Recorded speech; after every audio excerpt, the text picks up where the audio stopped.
Hello friends, Ben Ochart here. Once or twice a week, I'll do what is called a sump check, and I'll show you what I mean. Let's go downstairs and into the fish room, which you see here behind me. The 210, the 300, the betta tank, the 90, the live bear tank. But let's do a sump check and get into these compartments below the 300, and this compartment here below the 210. This is the sump that's underneath the 300 gallon African cichlid tank. It's a DIY sump made up primarily of sponges, and as you can see, the sock, that 7-inch wide sock that's in there, is overflowing, and that means that it's become blocked from just food and waste that has come in through the sump overflow. Also, the water line is low. I want this water line to be close to this little strip of tape. So I needed to take one of these new socks, one of these clean socks, and swap that sock out. And then let's look at the sump under the 210. This is the 210 South American and Central American tank, and we'll do the same thing. We'll check out that sump.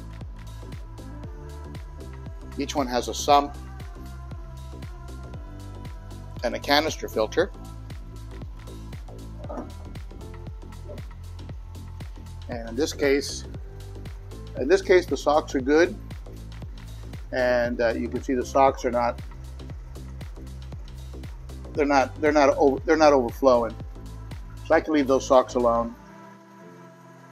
You see, I've got a heater in here. I also have some media down there, some sponge filters that are going to be going into a hang-on back filter to help boost some of the beneficial bacteria in a 90-gallon tank where I just completed a treatment. But the water line, I think I'll bring the water line up to here. So I'll do a top off on this tank. But the socks are okay. I'll leave the socks alone on this one.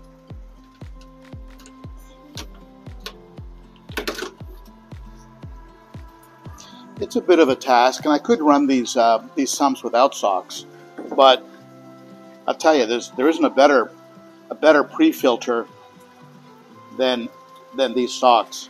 I mean, they catch food and stuff like that, and help keep the water that's running over the sponges relatively clean, feeding the beneficial bacteria that's in those sponges. But you can see it doesn't really take much time at all.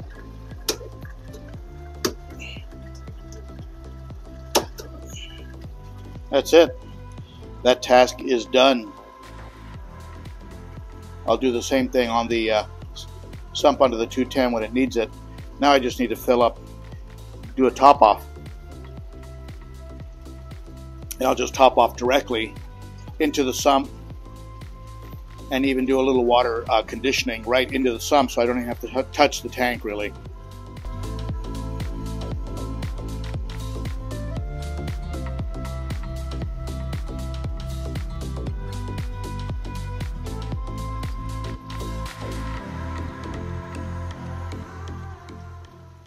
If my water level is about at that blue piece of tape, I know that if there's a power outage or I turn off the pumps, the tank will back siphon and not overflow the sump. That's something that you establish when you first set up your sump, so you know that a back siphon or a power outage is not going to flood your fish room. So we're about there right now, so I'll go ahead and shut the water off and we'll be good to go. I just repeat the process with the sump under the 210. Both tanks were conditioned for the full volume of the tank, which is what you do when you fill from the tap, per the instructions on the conditioner. And I'll take this one up to about 2 inches from the top, and that will give you that overflow protection. And my sumps will be good to go. Next time I'll check them will be probably in 4 or 5 days. When I have a bucket full of dirty socks, I'll go ahead and wash them. I just wash them with a little bit of bleach, and then I do a double rinse in the washing machine. No soap, just a little bit of bleach and a double rinse, and they're good to go.